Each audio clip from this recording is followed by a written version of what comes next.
Aunque no lo creas, con frecuencia la mejor solución técnica para tu proyecto de software es el código duplicado. Te explico por qué.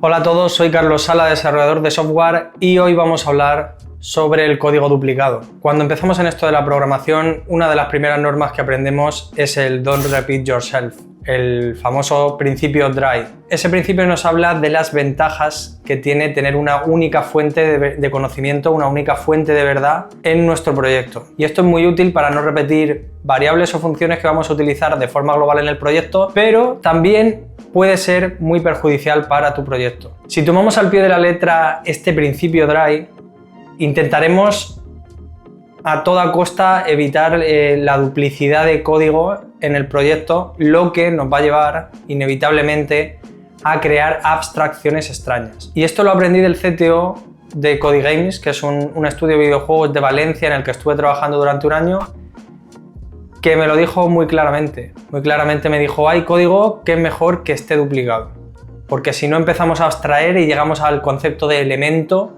una cosa súper genérica, a crear un CMS en cada proyecto que vamos a hacer y cosas ridículamente complejas para resolver problemas muy sencillos. Dicho esto, vamos a ver con un ejemplo a qué me refiero. Imaginad que estamos desarrollando un dashboard para gestionar diferentes entidades, por ejemplo, usuarios. Vamos a poder en este dashboard crear usuarios y también editarlos, por lo que tendremos un formulario de creación de usuarios y un formulario de edición de usuarios. ¿Por qué pongo este ejemplo? Porque me lo sigo encontrando a día de hoy en muchos proyectos en los que trabajo, proyectos heredados de código que ha hecho otras personas.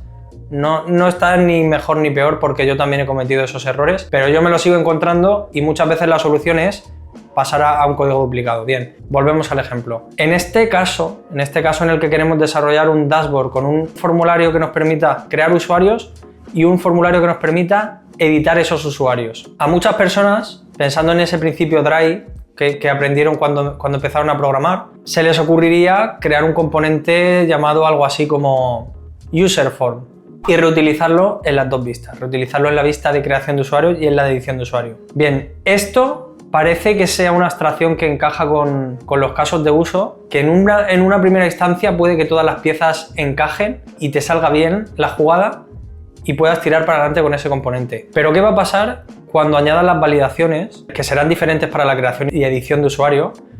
Cuando el cliente te pida que uno de los labels del input sea diferente en la edición y en la creación, o por ejemplo el botón de guardar o de crear o de editar, ese probablemente sea el CTA que más rápido cambie su texto, a petición del cliente me refiero. O imaginaros que la contraseña, en el caso de la creación del usuario, tiene una confirmación de contraseña, pero para editar un usuario no permitimos editar la contraseña ahí, sino que creamos un proceso diferente en el que el usuario, mediante un flujo de intercambio de emails, etcétera, permite recuperar su contraseña o cambiarla, lo que sea, pero lo separamos del formulario de edición de usuario. En estos puntos es en los que empezamos a detectar ese mal olor, esa mala decisión que hemos tomado al crear el user form genérico que iba a resolvernos todos los problemas del usuario, por no repetir código, porque fijaros lo fácil que hubiese sido en este punto mantener dos componentes diferentes, uno de crear usuario y uno de editar usuario, y darle esa entidad, darle ese cuerpo y esa importancia a cada una de esas vistas que son diferentes, aunque se parecen mucho, y ese para mí es el núcleo de la cuestión. Para mí ese es el punto central de cuándo el código debe estar duplicado y cuándo no. Cuando ese código debe tener un cuerpo propio y no encaja por casualidad en la abstracción de el de editar usuario en el de crear usuario. Que puede ser que por unas cosas del destino encajen, pero no son lo mismo. Entonces, en ese punto es cuando yo decido duplicar el código, mantener el código duplicado. Como podéis ver, por culpa de esa decisión que hemos tomado de no duplicar el código, de crear esa abstracción de UserForm, ahora tenemos que añadir todas las excepciones que el cliente nos ha pedido, las validaciones, todas las diferencias que hemos ido viendo entre crear y editar, y pasarlas al componente para poder, mediante un sistema de if-else, quitar, poner cosas, cambiar cosas y empezar a complicar ya, empezar a marranear el código y hacer una maraña que es difícil de entender. Llegados a este punto, si os encontráis este tipo de situaciones en vuestro trabajo, en un proyecto que habéis heredado o vosotros mismos habéis sido los que habéis llegado a este punto, lo que tenemos que hacer es separar ese formulario o ese componente que se está comportando de diferentes maneras en diferentes componentes, diferentes formularios, diferentes piezas de software que tengan un cuerpo suficiente para aguantar los cambios de requisitos que nos puedan llegar por parte del cliente o para gestionar una validación diferente, que no tengamos que hacer cosas raras, que porque se parezca a la creación y la edición de usuarios no significa que sea lo mismo. A final de cuentas, escribir código es gratis, ¿vale? No nos están cobrando por caracteres como los SMS de antes de los móviles. Escribir código es gratis. Cuanto menos código mejor, pero en muchas ocasiones el código duplicado es la solución correcta. Así que no le demos más vueltas, no creemos abstracciones extrañas, no empezamos a meter if elses en los componentes, en las clases. Ahí es cuando estamos metiendo la pata. Recapitulando, ¿tiene sentido utilizar el principio dry en nuestros proyectos de software? Sí. ¿Tiene sentido tenerlo en cuenta? Por ejemplo, para las variables globales de las que hemos hablado.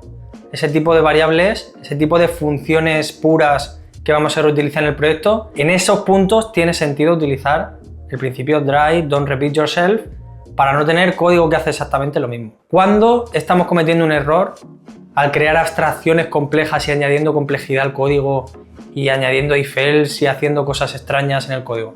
Cuando estamos intentando igualar dos piezas de un puzzle que son diferentes pero que se parecen. Por ejemplo, la creación de usuario con la edición de usuario. ¿Está gestionando de alguna forma la entidad usuario? Sí. ¿Habla del usuario? Sí.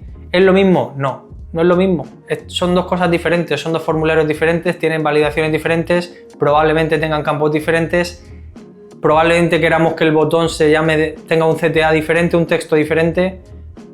Pueden pasar muchas cosas, la petición que vamos a enviar al servidor va a ser diferente, o sea que ya por ahí pinta más la cosa. Como lo juntemos, van a empezar un aluvión de excepciones, de propiedades que tenemos que pasar al formulario, en el caso de estar trabajando con componentes, ¿vale? Si es que te llega solo el olor, incluso ese nombre de user form ya suena muy genérico, ya suena a CMS, a abstracción elemento, demasiado genérico. No nos compliquemos la vida. El código duplicado muchas veces, con mucha frecuencia, es la mejor opción y va a mantener en buenas condiciones la salud del código de nuestro proyecto. Todos hemos hecho alguna de estas, así que no os preocupéis, sois vosotros los que lo hacéis, yo también lo he hecho, me lo he encontrado de otros compañeros, pero ahí os dejo esto, ¿vale? Prácticamente me lo encuentro en todos los proyectos en los que entro. Quería compartirlo con vosotros. ¿Y os habéis encontrado vosotros esto alguna vez en un proyecto? ¿O habéis sido vosotros los que lo habéis introducido? Soy Carlos Sala, desarrollador de software, y nos vemos en el próximo vídeo.